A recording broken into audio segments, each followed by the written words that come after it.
Bagaimana cara untuk melatih dan meningkatkan kualitas akhlak seseorang, dan apa bentuk dari akhlak baik, akhlak yang terbaik? Akhlak ini ada dua macam. Ada yang sifatnya itu memang sudah bawaan, ya, karunia Allah Subhanahu wa taala. Ada orang-orang yang Allah karuniai akhlak yang mulia, ya, bawaan, sehingga istilahnya begitu, ya. Bawaan dalam arti itu memang karunia Allah Azza wa Jalla. Kemudian ada akhlak yang itu perlu dilatih, ya. Nah, ini orang-orang tentu dalam kedua macamnya berbeda-beda satu orang dengan yang lain. Ada orang ini bawaannya sejak kecil mengalah, ya, Allah berikan pada dia sifat selalu mengalah, ya, bukan kalah tapi mengalah. Ada orang lain Allah beri bawaan, ya, orang yang selalu jujur, nggak pernah dusta, walaupun dipaksa-paksa apa tetap jujur, nggak mau dusta. Nah, ada yang lain punya bawaan yang lain yang Allah karuniakan kepadanya. Nah, kalau yang sudah bawaan, alhamdulillah, dan pertahankan. Ada akhlak yang perlu diupayakan, yaitu, ya, macam-macam juga. Satu orang berbeda dengan yang lain. Ada kalanya orang mungkin sejak kecil orangnya temperamen, sedikit-sedikit marah. Nah, pertama dia perlu menyadari bahwa dia punya perilaku buruk, yaitu cepat marah. Sadari dulu.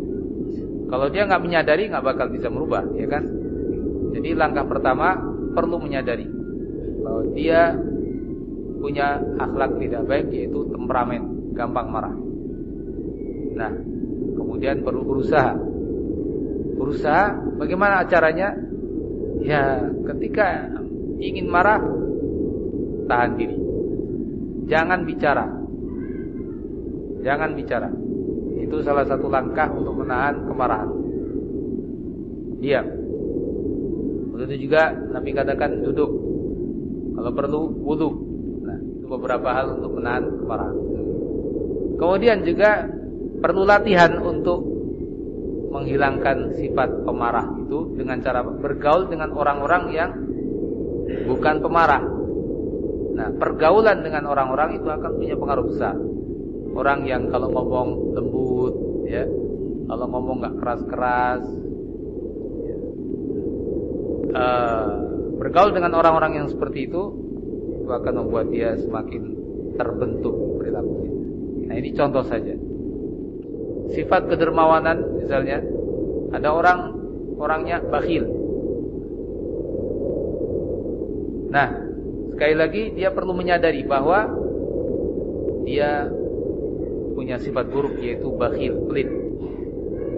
Bagaimana merubahnya?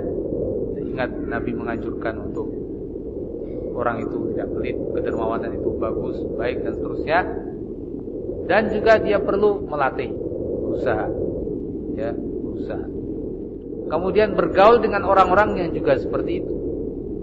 Nah, dengan cara seperti itu akan terbentuk perilaku yang baik. Dan tak lupa tentunya banyak berdoa kepada Allah Subhanahu wa taala, karena Allah Azza wa Jalla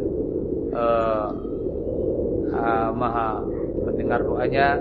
Dan Nabi mengajarkan beberapa doa dalam bab akhlak ini. Allahumma ihdini li ahsanil akhlaq la yahdi li ahsaniha illa anta. Ya Allah, berikan kepadaku petunjuk kepada akhlak yang bagus, tidak memberikan petunjuk kepadanya kecuali Engkau. Wasrif anni sayyi'aha, jauhkan aku dari akhlak yang buruk. La yasrif anni sayyi'aha illa anta, tidak ada yang bisa menjauhkan aku dari akhlak buruk itu kecuali Engkau. Ya, ketika bercermin, doa sebagian menyebutkan ketika bercermin, tapi disebutkan juga yang lain bahwa itu bukan terkait dengan ketika bercermin. Allahumma hassin khuluqi kama hassanta khalqi. Ya Allah, perbaiki akhlakku sebagaimana Engkau perbaiki fisikku. Ya. Jadi itu beberapa kiat untuk memperoleh akhlak yang baik.